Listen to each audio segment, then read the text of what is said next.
The PKK is a Marxist-Leninist and Stalinist communist organization.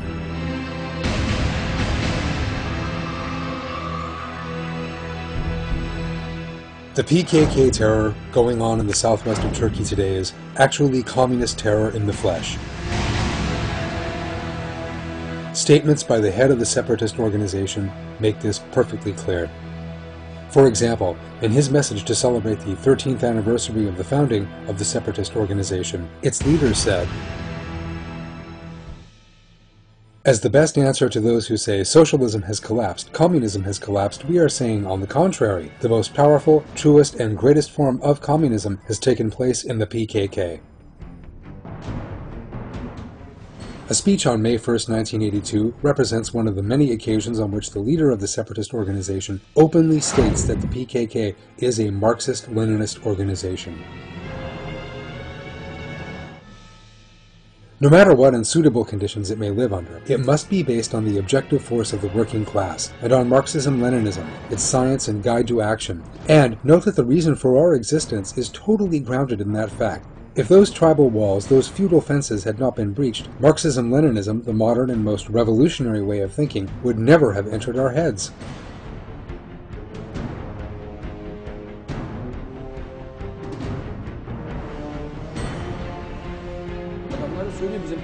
They themselves say that their party is a communist one, and all the laws of communism are set out and clarified in the party constitution. They make communist propaganda day and night.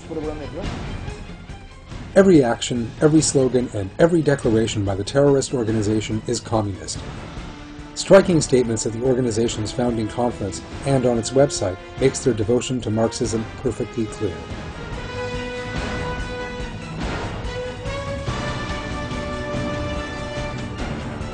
Marxist-Leninist theory must be taken to heart. Leading cadres must frequently refer to Marxism. They must take that teaching to heart in order to make the implementation of Marxism their starting point. We will adopt socialism, rather as a guide to action in the resolution of the political problem. As the representatives of such a teaching, and the adherents of such a teaching, we shall do our duty by applying it, as the most important precondition of the teaching to the question of the political administration of the country, and as a means of, and guide to, bringing down the existing administration.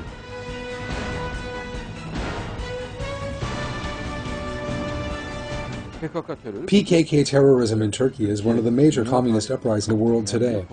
It is the greatest communist uprising in the history of the Turkish Republic. It is a Marxist-Leninist, Stalinist uprising. The fact that the organization has a Marxist-Leninist structure is made clear, both in indictments by prosecutors and in Turkish intelligence MIT reports, and in rulings by the courts. Indeed, the fact that for many years the organization used the hammer and sickle motif, the best-known symbol of communism, on its flag, is sufficient proof of this. The emblem was then altered by the organization for strategic and tactical reasons. Abdullah Öcalan, the leader of the separatist organization, says that the PKK's ideological foundation is based on Marxism and Leninism in another statement. The PKK has experienced a development in line with the Marxist-Leninist tradition. It is clear that from then on it will take shape on the basis of that legacy, which is inseparable in the way that flesh is joined to bone. Lenin represented it in the 1900s, and I represent the 21st century socialism, and I am building the new socialism by fighting real socialism and imperialism. Apo, Abdullah Öcalan, does what Lenin said. The communists in the southeast are doing what Lenin said. It is a religion, and they are applying that religion. They are observing the practices of the Marxist-Leninist religion. Öcalan, the separatist leader, praises the bloodthirsty communist leaders who slaughtered millions of people. The heroes of the proletariat, Marx and Engels, its theoretical and political genius, Lenin, and its practical masters, Stalin, Ho Chi Minh, and Mao, and many national and internationalist heroes marching under their leadership. These great heroes who stir up and organize mankind's consciousness of freedom and produce the armies known as people's armies occupy a truly great place in the history of mankind.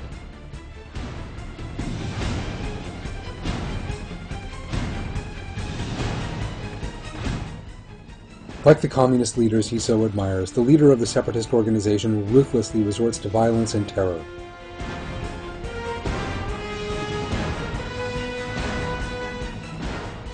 because that is what Marxism, Leninism, and Darwinism base their ideology and command on. Lenin explicitly stated that terror is an inseparable component of the communist ideology. The phenomenon in which we are interested is the armed struggle.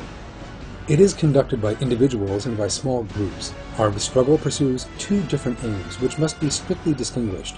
In the first place, this struggle aims at assassinating individuals, chiefs, and subordinates in the army and police. In the second place, it aims at the confiscation of monetary funds, both from the government and from private persons.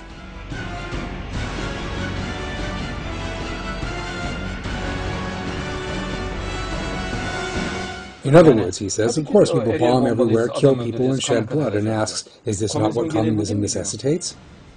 Lenin describes how indispensable terror and anarchy are for communism again in another passage. We cannot reject terror, as it is the one form of military action which may be perfectly suitable, or even essential, at a definitive juncture in battle.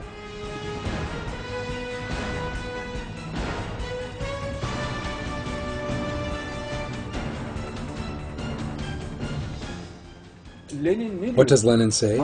He says there is but one way for Marxism, Leninism to be put into practice, only one way. By terror, he says. Violence, revolutionary violence, meaning communist violence. He says it is not possible for communism to spread over the world without terror. It cannot spread without violence, he says. He says you cannot establish the dictatorship of the proletariat without killing police and gendarmes, bombing police stations, robbing banks, and breaking into rich people's homes, killing them and stealing their money.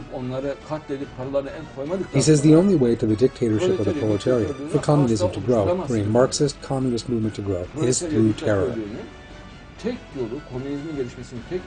He says that if you do the opposite, you are deviating from the Marxist-Leninist line. Aksini yaparsanız diyor, Marksist-Leninist çizgiden sapmış olursunuz diyor. The PKK primarily teaches those it will raise as terrorists dialectical materialism and Darwinism, the basis of this philosophy. There is no ethnic movement here, only a communist and irreligious one. The impression of Kurdish nationalism is entirely intended to mislead the people of the region. That is why a very powerful anti-Darwinist, anti-materialist, and anti-communist intellectual propaganda in all of Turkey is so necessary. There can be no materialism where there is no Darwinism, and there can be no communism where there is no materialism. There can be no PKK where there is no communism. The solution to the PKK is the destruction of Darwinism, materialism, and communism by means of scientific methods, and the foundation of the Turkish Islamic Union without delay. There is one solution, anti-materialist and anti-communist scientific activity. Once that is done, the communist jugular vein will be ripped open. What is the solution to an ideology? Eliminating the ideology. The only answer is to eliminate the belief, and that requires scientific activity. It will totally resolve the issue and end it in a very short space of time. They seek a solution to terror, to the PKK. There are 100 diseases, but only one cure. The whole world is now sick. But it can be cured with one single medicine.